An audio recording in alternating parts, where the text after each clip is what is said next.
I have struggled eating junk food for a long time, and I even still do till today. But I've been able to find one trick that has really helped me lose weight, get in better shape, and really reduce the amount of junk food I eat. As I went from just chronically binge eating every day, just unable to stop eating the crisps, the cookies, the biscuits, everything, to a point now where I do still have a biscuit once in a while. I do still have chocolates, still have all of it, but it's in such a little amount. It's so little, and far in between that it doesn't really affect my physique. It doesn't affect my body much, and this feels brilliant. And in this video, I'm going to break down but this one simple trick that's helped me so much. And if I didn't have this trick, it wouldn't have worked. And it is really just planning. It's having a schedule, knowing what you're going to do.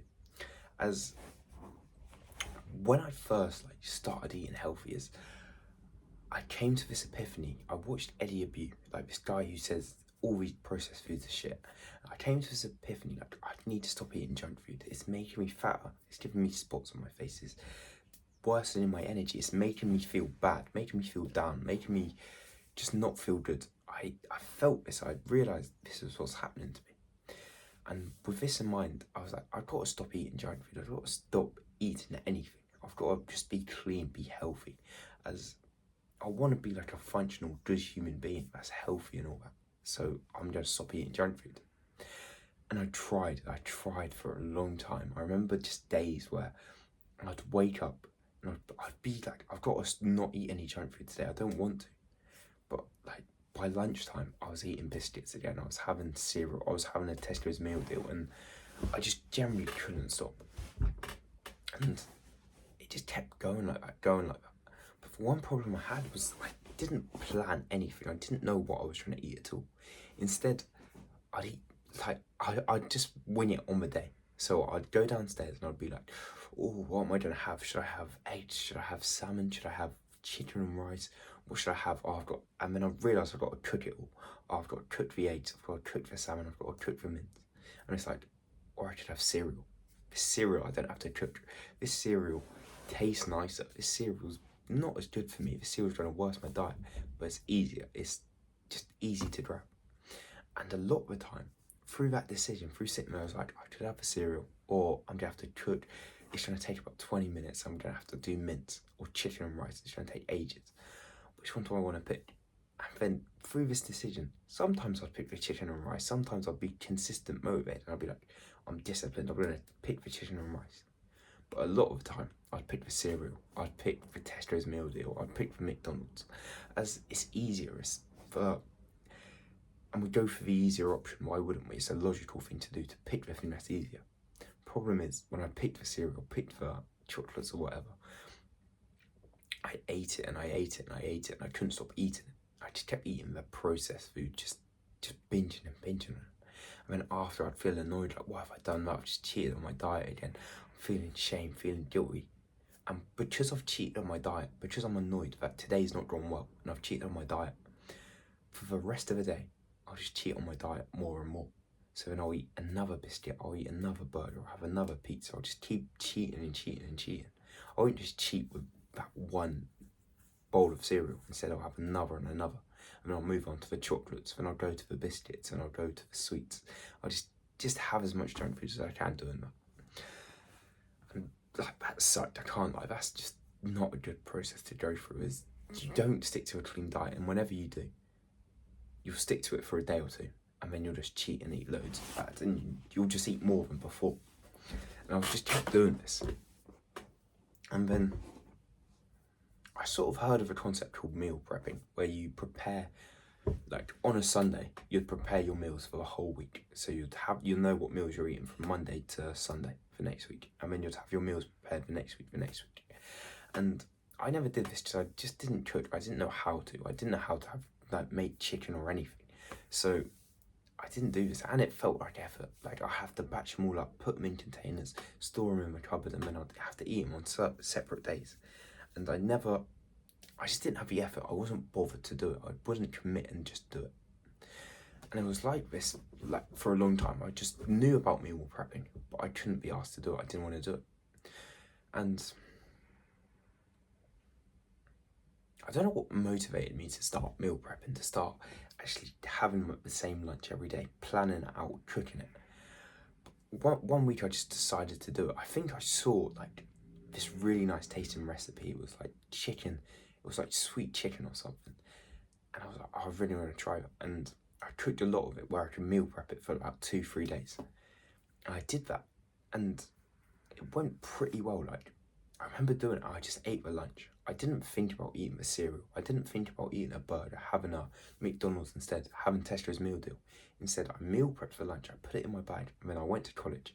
And then when it was lunchtime at college, I'd literally just get the chicken and rice and just eat it. I wouldn't think about eating anything else. And this felt amazing, to be fair, because I was just sticking to my diet and I wasn't going to Tesco's, wasting my money and all that. And I only did it for like 2 or 3 days, and then I stopped again.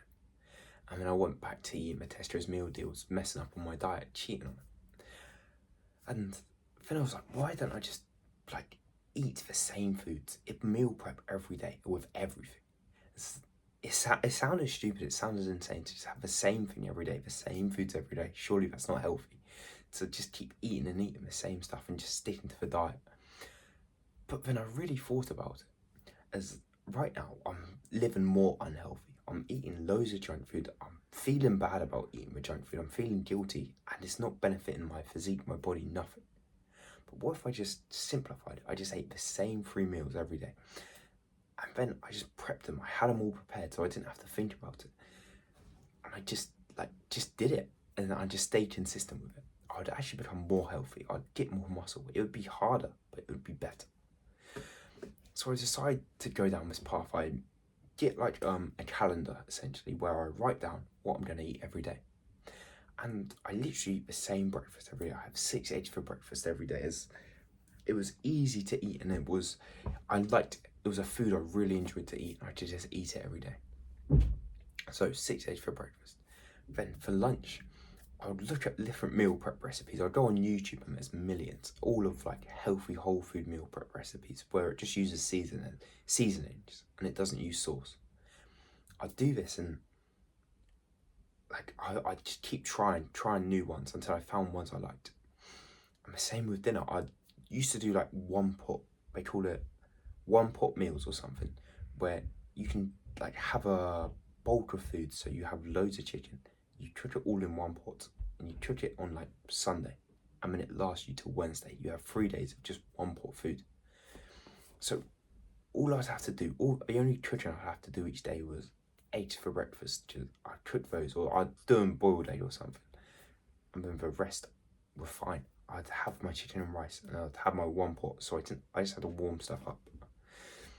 This meant the decision, having to decide, do I eat the chicken or do I eat the cereal? It was gone. I was always eating this chicken as it was there. It was easier to grab now, and it was healthier. There was more. I reduced the friction. There was no friction to eating healthy foods. This meant I just ate more and more healthy foods. So I did still eat bad foods. I did still have cravings. I still was like, oh, I really want to eat chocolate today, and I'd eat chocolate and I'd mess up. I'd feel annoyed again. But it weren't the same as before. As now I'd only eat bad food when I really craved it, when I really wanted it. But most of the time I was eating healthy. Whenever I had that decision of what do I eat, I'd just eat the healthy foods. And I found, even till today, when I don't take anything, I don't prepare anything, I don't have any food in the fridge, there's no eggs, there's no chicken, there's no mince, there's no nothing in the fridge or nothing. I always eat unhealthy food. There's no other option. There's too much friction, as I've got to go to the shop, go to Tesco's, buy the food, then bring it back home, then cook it and have it. Or I just eat the cereal, where I just grab it, pour it in a bowl and eat it. As when you reduce the friction, when there's no friction within eating healthy foods, when we can take as much out as possible, you will eat healthy foods a lot more. It won't be like you never eat healthy, you only eat healthy foods and you never eat junk foods. But instead, like the ratio will start to change. It will start to go in your favour a lot more. You'll start to eat way more healthy. It's all about just reducing the friction, just always being prepared, always knowing what you're going to eat for breakfast, lunch and dinner. Always maybe cooking it all in the morning, cooking your dinner in the morning. So you know when you come back home from work, when you're tired, when you can't be arsed, you just eat it. You just have your dinner. You have the healthy one, because it's already cooked for you and all you have to do is warm it up. Doing this, just reducing the friction of making eating healthy foods easier, as easy as you possibly can. It helps so much. So planning my foods, tricking them, preparing them, all of that. This helped me so much. And I just want to leave you with one last thing is, the more I ate healthy foods, the more I had that 6 eggs for breakfast, that chicken and rice for lunch, the mince and sweet potato for dinner, the more I ate of that, the less I ate of the pizzas, the bagels, the cookies. As you can't have both. You can't have loads of bad and loads of good. Instead, it's like a ratio. It's like, for a long time, it was 100% bad, 0% good. Then, as I became more healthy, as I started to plan more and more meals, it started to become 90% bad, 10% good, then 20%, 8%, like 60-40, 50-50. Then, and it got to 80-20, where I'm eating 8% good, 20% bad. And this was just because I added more healthy foods, so I reduced the friction with the healthy foods, so more could come in. I started to have like plain nuts as a snack. I wouldn't have a chocolate bar. Instead, I had plain nuts. I had like boiled eggs as a snack, or mainly nuts was my biggest snack that I used. But I had more healthy snacks. That meant I had less unhealthy snacks. But that was all. That's how I was able to start to quit junk food, to quit eating the bad food, and it was by adding more healthy food and reducing the friction of it. So I hope this has helped you. Thank you for watching. Like and subscribe now. See you in the next video. Bye.